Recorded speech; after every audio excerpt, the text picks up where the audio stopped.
বিয়ের দিন রাতে বাসর ঘরে এক দম্পতির কথোপকথন শুনলে আপনি জাস্ট চমকে উঠবেন।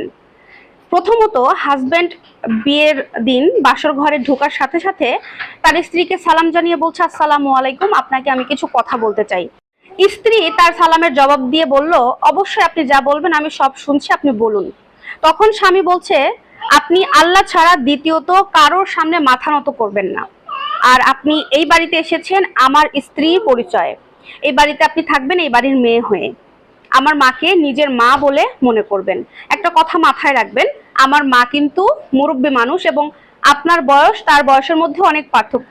দুজনের একসাথে থাকতে গেলে সব সিদ্ধান্ত বা সব কথা বলা এক নাও হতে পারে, মতের মিল নাও হতে পারে। এক্ষেত্রে মা আপনাকে দু চারটে কথা শুনিয়ে দিতে পারে, যেটা সাধারণভাবে হয়ে থাকে। এই ব্যাপারে কিন্তু আপনি তার সাথে কথার প্রতি উত্তর কাটবেন না। আপনি নিজের মা মনে করে তাকে এই ব্যাপারটা ম্যানেজ করে নেবেন।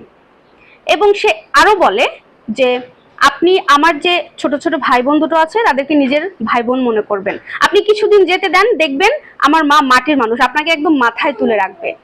আরো তার স্ত্রীকে কথা বলে, তার মধ্যে এটা আছে যে, আপনি কিন্তু সবসময় আমাকে সত্য কথা বলবেন, মিথ্যা কথা একদম বলবেন না। আপনি যদি মিথ্যা কথা বলেন আর সেটা যদি আমি ধরতে পারি, তাহলে কিন্তু আমাদের সম্পর্কের মধ্যে একটা ফাটল ধরে যাবে। আর এই সম্পর্ক কোনোদিনও জোড়া লাগানো সম্ভব না। আমি সবসময় আপনার গুণটাকে আগে বিচার করব আর দোষটাকে পরে দেখব। সবসময় আমি আপনার বন্ধু হতে চাই আগে, আপনার ভালো লাগা খারাপ লাগা সবকিছুর সঙ্গী হতে চাই, তারপরে আমি আপনার স্বামীর অধিকারটা চাইবো। আগে বন্ধু হিসেবে আমাকে জায়গা করতে দিন। সবসময় সত্য কথা বলবেন। আমি জানি যে সত্য কথা সবসময় তিতা হয়, জঘন্য হয়, কিন্তু তারপরে আপনি সত্য কথাটা আমাকে বলবেন। আমি সেইভাবেই আপনার সাথে উঠা বসা করব। এবং সে আরো বলে, আপনাকে কিন্তু 5 ওয়াক্ত নামাজ পড়তে হবে। আপনি যদি 1 ওয়াক্ত নামাজও মিস করেন, আপনার সাথে আমি কথা বলবো না। এমনকি আপনার হাতের কোনো খাবার আমি খাবো না। এবং আমি 5 ওয়াক্ত নামাজ পড়বো, আমি যদি 1 ওয়াক্ত নামাজ মিস করি, আপনি আমার সাথে কথা বলা বন্ধ করে দিবেন। এটা থাকবে আমাদের সম্পর্কের মধ্যে একটা রুলস। এখন আপনি যাই মনে করেন না কেন। আর হ্যাঁ, আমাকে কিন্তু প্রতিদিন ভোরবেলা ফজরের নামাজ পড়ার পর, আজানের পর নামাজ পড়ার উদ্দেশ্যে আমাকে ডেকে দিতে হবে। আমি যদি কোনো কারণে ঘুম থেকে উঠতে না পারি, আমার গায়ে একদম ঠান্ডা পানি ঢেলে দেবেন। এইভাবেই সে তার স্ত্রীকে বলছিল।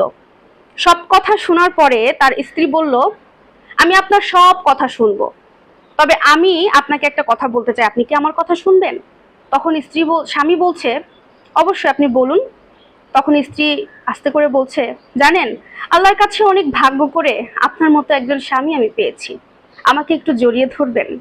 স্ত্রীর বলা এই কথাটা শুনে তার স্বামী মুচকি একটা হাসলো, তারপরে তার স্ত্রীকে বুকে জড়িয়ে নিল। এইভাবে এই দম্পতির ভালোবাসার জীবন এবং দাম্পত্য জীবন, একটা বিবাহিত জীবন শুরু হয়।